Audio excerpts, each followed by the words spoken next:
Well, welcome back everyone to another janky edition of the market update videos. I'm not able to be in my basement this week with some work that's going on in my house. So some of the other videos you've seen this week have been pre-recorded, but the market update videos have to be done in real time. So we're kind of using this different setup. That being said, the show must go on. I must continue to update the collection tracker for the patrons. Patrons, thank you so much for your support. As a patron, you get access to this collection tracker that utilizes all the market update data that I do in all these videos. And it sends it to you in a collection tracker that tracks the value of your collection for you. And then you can kind of see what it's worth kind of as a whole. So it's pretty awesome. Go to patreon.com/KitchenTableTCG if you want to support the channel, and you also get access to that and a bunch of other stuff as well. And then I'd love to highlight Mitch over at the Midtown Merchant, because Mitch is a great guy in our community who's doing great work lowering the entry for players to get into this game. So go shop, do your single shopping over at Midtown Merchant. Use the promo code BeKind to save $5 off your order of $10 or of $50 or more. And if you're a patron, you also get a monthly discount code of 10% off as well. So thank you to Mitch for that. And then lastly, I do have a TCG player affiliate link that is in my description of my videos, and that supports the channel if you're just going to buy cards anyway. So let's get into talking about Arcane Rising. We're going to talk about Unlimited first. It's kind of a weird spot to be right now in Unlimited. There are more boxes entering the fold right now. So boxes like $80 on, I think on TCG Player they're like 82, on eBay they're like 80. If you're shopping around on Facebook, you can get some stores are putting them up, in the $75 range, around that place too. So make sure you're shopping around. There's a lot of boxes going around right now. So make sure you're shopping around for the best price on boxes.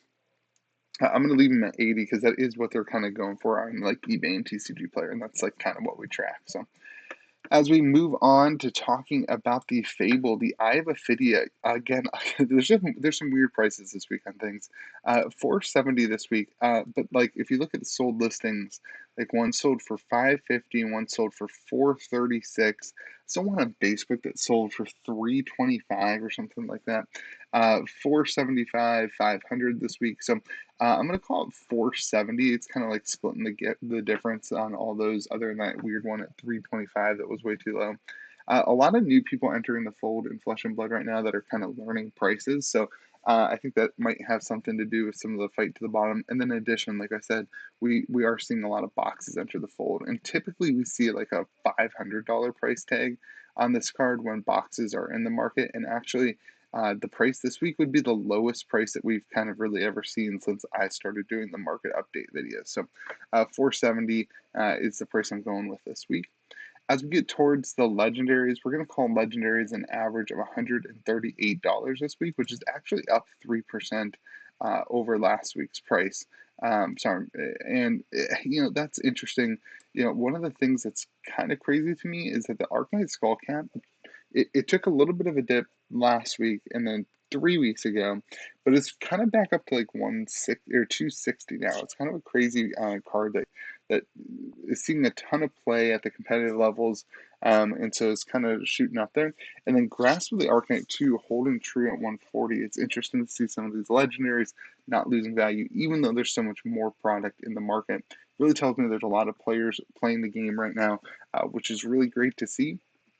I think there's a lot of new players that are coming over from Monarch and the such there. So not really any huge changes on the other fronts. Skullbone Craftwrap and Tekla Foundry Heart holding the same prices as last week, and Storm Strider's down just a little bit compared to last week. So as we move on to the Majestic Rainbow Foils, there's a couple other things to note here. We're down 5%, but the difference in price of some of the key cards, like Command and Conquer, when you look at Rainbow Foil and non-foil, are really, really low, again suggesting that players who just want the cheapest version of the card are the one kind of driving the market right now, which is a great place to be, I believe, for the game. So High Octane down to 18, Tekla Core 18, Red in the Ledger at 21, Three of the Kind at 12, Arcane Ascendancy, no huge changes here, a couple dollars here or there, but kind of where you get into it, Command and Conquer Rainbow Foil down to 90, and Art of War staying at 80. That kind of puts everything down 5%. Again, no real huge issues. Keep in mind that like this is a snapshot of kind of prices in this week in the market at this time. There have been sales of Command and Conquer over, but there's currently a Command and Conquer available for $90. So that's kind of like where I have to take into consideration things as well. So just keep that all in mind. Make sure you're doing your own research if you're using my market videos as a guide. Use them as a guide, not as an absolute source for your pricing. So looking at the Majestic stuff, then you can see Command and Conquer. Now, this is like there are sold listings in the $85 range. I think I actually pulled this up. Um, this is the new tool, obviously, on TCG Player. So you can see right now there's an unlimited rainbow foil available for $90. But then if you hit the sold listings here, and it's going to be hard for you to see, the way that they have this formatted is kind of weird on, let me see if I can pop it up for you. So, you can see there are sold listings in the $85 range, 75, 80, 78, that are really close to that rainbow foil pricing. The rainbow foil seems really low to me, but that tells me that it's players that are driving the prices, which is a great place. I love that it's unlimited. I love that in unlimited, it's players that drive the prices, and that's a really good sign for the market. So, yeah, let's continue and move on to. Oh, we went over to first edition. Let's go on over to the Majestics. Let me tell you the complete. So we're up 5%. Command and Conquer is up a good bit. There's a couple of other cards that are up. Red in the Ledger is up a little bit. High Octane is down. Teclacore is down a little bit. But Command and Conquer is really pushing everything up, with it being up like 15% by itself. Or I guess it's 10%. I don't know. You get what I'm saying. It's up a good chunk. Puts it all up 5% for all the non-foil Majestics. As we move over to the super rare rainbow foils, we're up 3% here. That's 2 weeks in a row that we've been up. There are a couple cards in here that kind of are highlighted. Maybe in mine. It's just kind of in general kind of things are highlighted. Oh, Spark of Genius. That's one. It's kind of a weird one to be up, but there's some sold listings around there. So sitting at 850. Induction chamber sitting the same, endless arrow sitting a little bit the same. Not a ton of movement on the other ones, but we are up 3% for an average of $3.83 on the super rare rainbow foils. Going to the non-foil super rares then. Maximum velocity going down a little bit. Knock the Death Whistle going down a little bit. But the most part, things are about the same. Down 3% isn't a huge conversation piece. So kind of boring there. Looking at the rares and the commons, remember I just used TCG low on these cards. So on the rainbow foil rares, we're at an average of 88 cents, which is down 6%. And on the regular rares, we are also up. We're up on this one 3%. So looking at the common rainbow foils, really the only thing that have much value in these is the equipment slots. But overall, we are up 1%. In the equipment slots, you can see things are still holding between $2 and $5. It's interesting to see some of those holding value. The null rune stuff is, a lot of people just need to have the null rune stuff for gaming, and it's cheap enough to pick up the rainbow foils, so those kind of hold their value pretty good. So, all right, let's go ahead and look at the EV calculation here. In each box, you're going to get 42 rares. You're going to get 4 foil rares. You're going to get 4 super rares, 1 foil super rare, 2 Majestics. 1 in every 4 boxes will have a foil Majestic. Keep in mind this is different than in Monarch and Crucible. They changed the pull rates here because they took away super rare. So instead of getting like 2 foil Majestics in a box, you're only going to get 1 every case, really. There's a 1 in 4 chance at hitting a legendary and a 1 in 40 chance of hitting a Fable. That puts your 1 box average to $72.63. But if you're, back up. That puts your kind of complete average, averaging out everything, the legendary, the Fable, whatever, at $118.88. But if you're only going to open 1 box, you don't want to calculate based on getting a legendary or a Fable, you'll only be at $72. But this is still like Arcane Rise. This is over the Monarch price. I just want to make that point that this is currently the EV in Arcane is higher than the EV in Monarch, which is a really interesting place for the market to be because Monarch just came out. So let's see where this compares to last week. So 118.88. And if we look at last week, we're actually going to be up this week, which is kind of interesting because we've been trending down. And like I said, there was a lot of boxes that entered the market, so it's interesting to see the singles are holding their value and even trending upwards. Let me plug my computer in before it goes out of battery. So yeah, moving on, let's go ahead and look at the top cards to gain or lose value. Top foil gainers were Lesson and Lava up 30%, Ninth Blade of the Bloodmouth up 22%, and Spark Genius up 21%. The non-foil gainers are Become the Arknight, Red in the Ledger, and Blazing Aether, all up between 28 and 50%. The cards that lost the most value then are Blazing Aether Rainbow Foil down 15%, Maximum Velocity down 11%, and Rapid Fire down 10%. And then the non-foil losers, Maximum Velocity on that list too, down 50%, Three of a Kind down 28%, and High Octane down 22%. All right, let's go ahead and head on over and look at Arcane Rising First Edition. Not gonna lie to you, it's kind of a boring market update. I will say that there was a very, compared to last week we had quite a few boxes on the market, quite a few sold boxes on the market too, and that's where we're at $3 grand. Now this week there's only really one big sale of a box, and it is Canadian dollars, but I have calculated that out for us all, and that is at 3,400. So only one sale compared to last week, where there was quite a few sales in the $3,000 range. Really only one sale on eBay. And the market's been pretty dry. Combined, the whole market has been dry for Arcane Rising specifically. It just doesn't seem like there's much from sealed product to singles on the market, both in sold listings, but also in things that are available, both singles cards as well as sealed product. So it's kind of an interesting place for Arcane Rising. Looking at the Fable, like I said, like there hasn't been any sold since that big auction that sold on on eBay that was like a whole combined thing.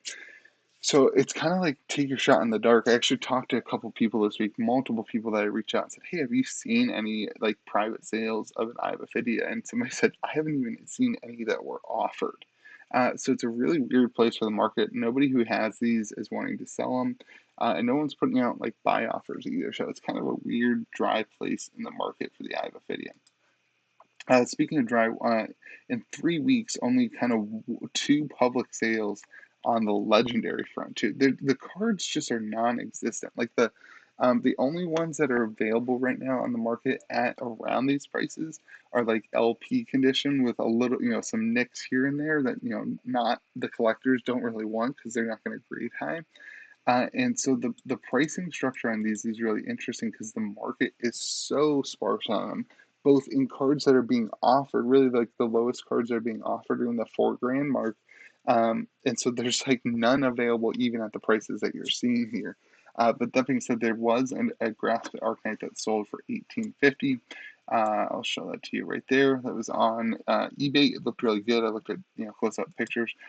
So that puts everything down 4%. But honestly, like I think you would have to really be working to find cards at some of these prices, especially in like a very nice condition if you're thinking about getting them graded. So average is sitting at 21.50, which is just slightly down from last week.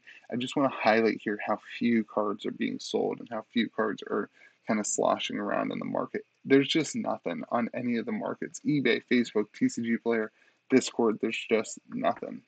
And that's true too now for like the cold foils.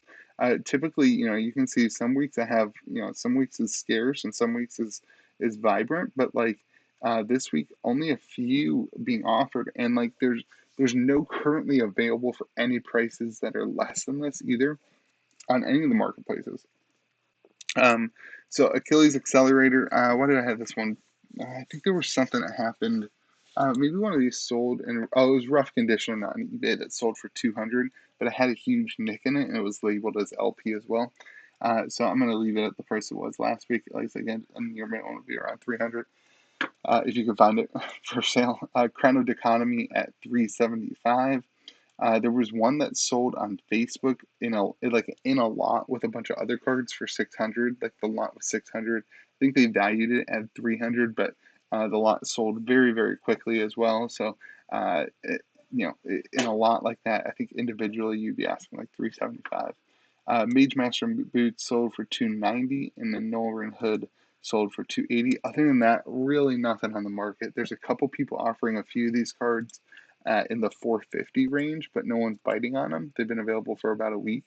Um, and no one's offering anything less than that either. So put your average of the common cold foils at 324, which is down 3%. And man, it's just crazy. Like to me, this is what guides the market. And there's just nothing. It's like completely dry. Last week was a pretty busy week, but remember, most of these sales were from one seller that sold a bunch of them. And he still has more available, but they're kind of at a higher price point for some of the different cards. So, all right, as we move on to the Majestics, there's really nothing to talk about on sales of the Majestic Rainbow Foils. Last week we had a sale, this week we didn't. So 456 is the same. The regular Majestics, some lowering of pricing. The big one is Command and Conquer is down to 175. Art of War down to 135. The rest of them isn't really like a huge thing to chat about, but that puts us down to an average of $63.60, which is down 8%. Looking at the super rare rainbow foils, these are pretty sparse too, but there is a couple that sold for less than last week. So we are down 3%. Pursuit of Knowledge at 90, Tome of Aetherwind at 75, and Maximum Velocity at 85. Other than that, again, like there's just not that many on the market. It's really hard to find these. There's a decent, some of them on TCG Player, but a lot of them, like the low price is like 250. So again, like the divide between buyers and sellers is pretty great. But your average is at $97.50. Looking at the non-foil super rares, then these move a lot more. There's a lot more of these, 4 for a box or whatever. So, $11 for Chains of Eminence, $22 for Tome of Aetherwind, Lesson in Lava for $16, Tome of the Arknight for $12, Rapid Fire for $11, and Spark of Genius for $17. That puts your average at around $13, which is up 1% actually. Looking at the rare rainbow foils, just remember I use everything for TCG low on these. Low is up 4% for an average of almost $23. And then on the rare side, same thing. We are up for an average of $1.40. The common rainbow foils, again, I use TCG low. I take out any outliers. We're up 1%. And you can see these kind of go back and forth between being up or down, which really tells me that they are selling at around the prices. Individually, though, like you can't expect to put all this in a collection tracker and get full value for all these. So if you're using the collection tracker to try to sell collections to people, just keep in mind that very few people are going to buy 100 common rainbow foils at an average of $8 each. Probably aren't going to be able to sell them at that. You are going to have to take a loss if you're selling in bulk, but if you want to put them on TCG Player and leave them on TCG Player for 6 months, you might sell all of them over that 6 months at that average value. So looking at an EV calculation, then you all know what's in the boxes. I already explained it to you. It's the same stuff plus 1 cold foil. Looking at the 40 buckets average, you'd be sitting at $2,176 per box. But if you take out the non-foil commons, which would be even more difficult to sell at 80 cents each, which is the low on them, you'd be looking at $1,966.66. Now, keep in mind, this includes the Fable and all the legendaries, so if you're only going to be opening one box, you'd be sitting more like $1,016.66. So let's take this number and let's compare it to last week and see where we are. So we are let me add a little row here. Yeah. Oh, that is the number. Is that the number? That's the number, I think. I pulled the wrong number. Yeah, that's the right number. The date just didn't get carried over. So we are down 2%. I'm sorry, but this just didn't get carried over the date. We are down 2% here, which is about the same we were last week. So no huge changes just about the same we were last week. Let's take a look at the cards that gained or lost the most value. Box price is actually gained the most value, up 13%. That's really the only thing that gained very much value this week. Tome of the Arcane, the next one, up 74%. For the foil stuff, that's really the only thing that moved. Everything else stayed pretty much the same. The non-foil gainers, again, the sealed box is there. Rapid Fire and Tome of the Aether Wind are up 10% each as well. The things that lost value then are Mage Master Boots, a cold foil, which lost 27%, down from 400 to 290. Tome of the Aetherwind going from 100 to 75, down 25%. And Grasp the Arknight, the cold foil, going from 2275 to 1850, loss of 18%. And then looking at the non-foil losers, Blazing Aether lost 22%. Command and Conquer going from 210 to 175, lost 16%. And Tome of the Arknight from 12 to 11, lost 8%. So there you have it. That's the market update for Arcane Rising. I know it was a rather boring one. Sorry about that. Maybe if people start buying and selling stuff, it'll get a little bit more interesting. Until then, if you want to support the channel and content like this, head on over to KitchenTableTCG.com or Patreon.com/KitchenTableTCG, where you can support the channel and get access to a collection tracker. And if you also want to just support the channel, commenting on the videos and all that stuff always helps as well. And I really appreciate you. And I hope that you'll have yourself a good day, and you'll remember to be kind to the people around you.